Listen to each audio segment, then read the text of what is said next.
Hello guys, and welcome in this new video on Medical channel. Last week we started this project about building this two-dimensional game based on timer and picture boxes in Visual Studio using C#. So in this week I'm going to show you how you can build this scrolling background here.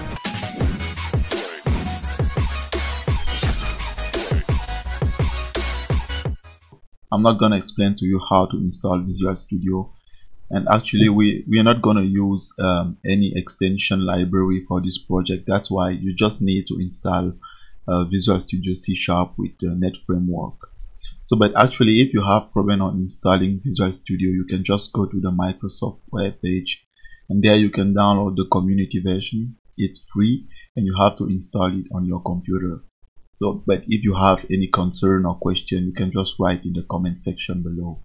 Let's go ahead and create a new Windows Form application on Visual Studio. So you just have to go to menu, files, and then new project. So now you just have to choose Windows Form app, Net framework, and here you have to specify the name of the project. I will simply call it space shooter. And it's also important to specify the directory where the project will be saved. So in my case, I will simply save it on the desktop. So then you just have to push OK. Now if everything was correct, then you will have this appears on the screen. So now we want our game to not be resizable. So for example, here you can see the size of the window should be fixed.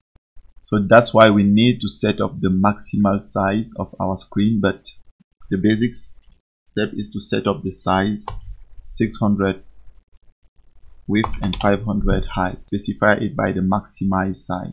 So you can see here maximum size. This is important because we don't want the screen to be maximized or whatever. So just compile it and check it out. So here we have it. So as you can see, if we say maximize, then it won't be maximized, and it is also impossible to make it bigger.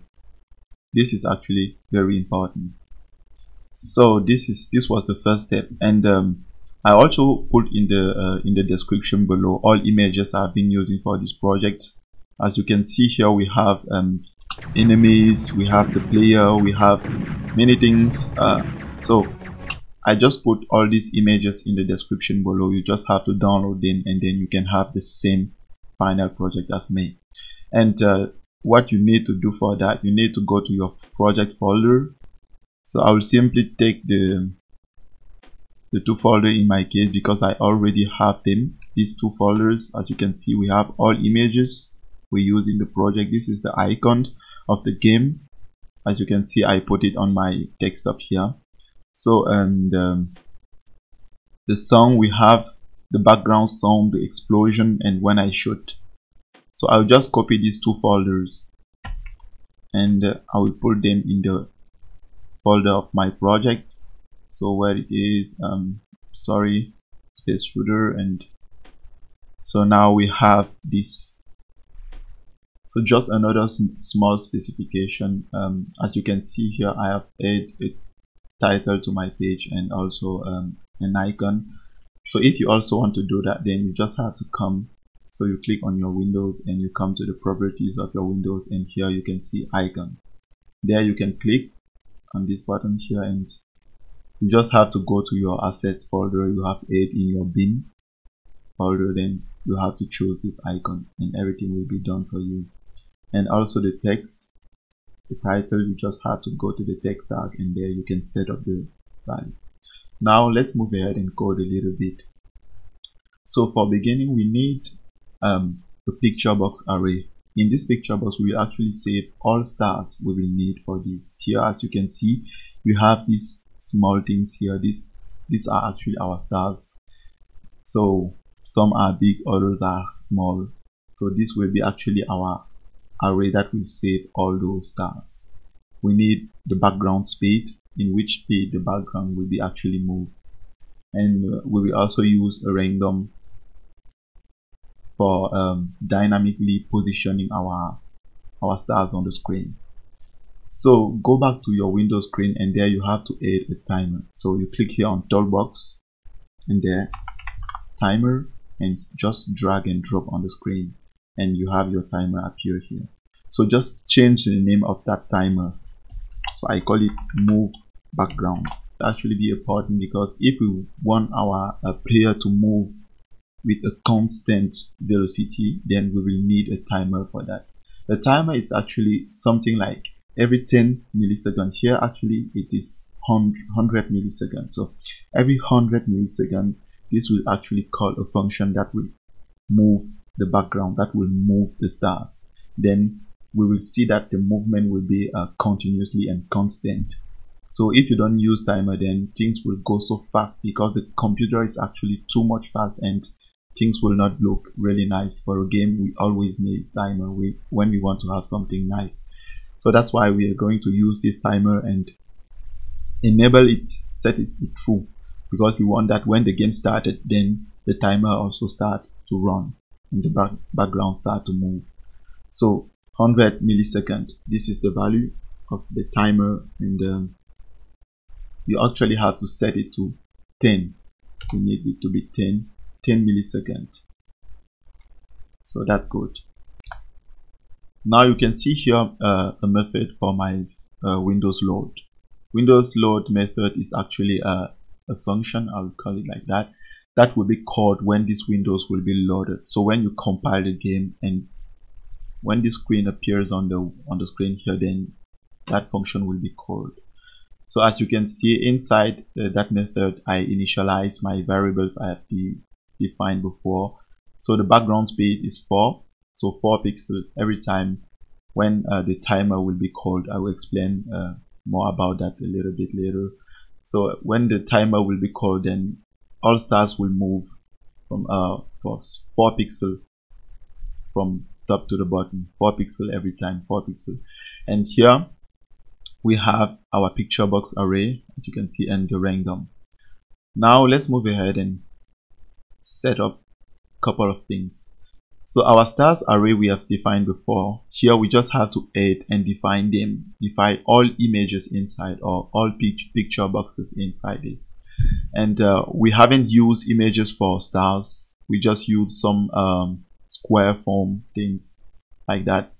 I think that's enough. But if you need to use images, you can also do that.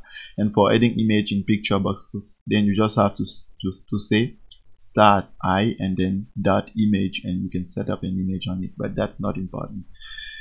As you can see, for every element or for every component in this array, I create an object for this guy. So start E picture box, and the border style I set it to none. I don't want it to have border.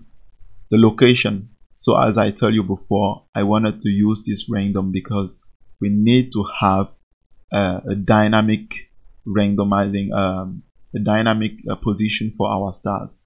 That's why we use this. So, and as you can see here, I've separated my stars in 2 types. Some have the size 2 pixel with the color, this color width here, and others have the size 3 pixel with the dark gray as background color.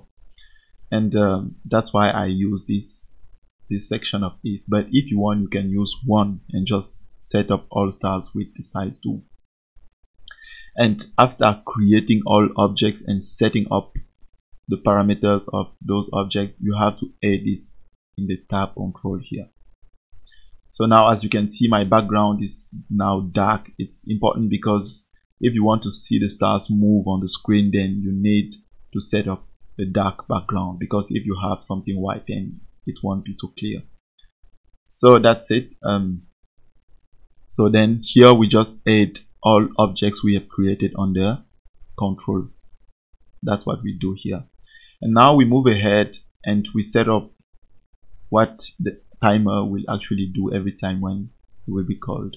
So for doing that, just have to double click on your timer here, and you will come to this function. This will appear, but this code won't be there. So this is actually what I'm going to explain to you.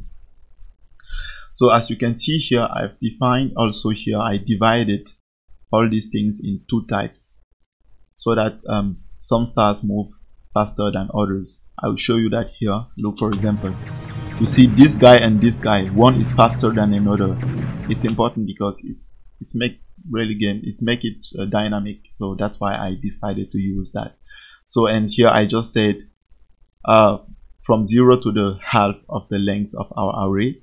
Then we set up the position, and here we just check if actually the stars, this actual star, reach the maximum, so that means the height of the screen. If yes, then they will be pushed back into the top. That's what we write here, and we do the same here, but these guys move a little bit not so fast than these others here, and that's all. So let's compile it and check it out. As you can see, some are running faster than others, and that's really nice. So guys, thank you for watching. Please support me by liking and subscribing to my channel. And if you actually find something unclear, or maybe I explain things not so good, then I'm open to critique, and see you in the next video. There I will show you how you can just add a player on the screen and make him move.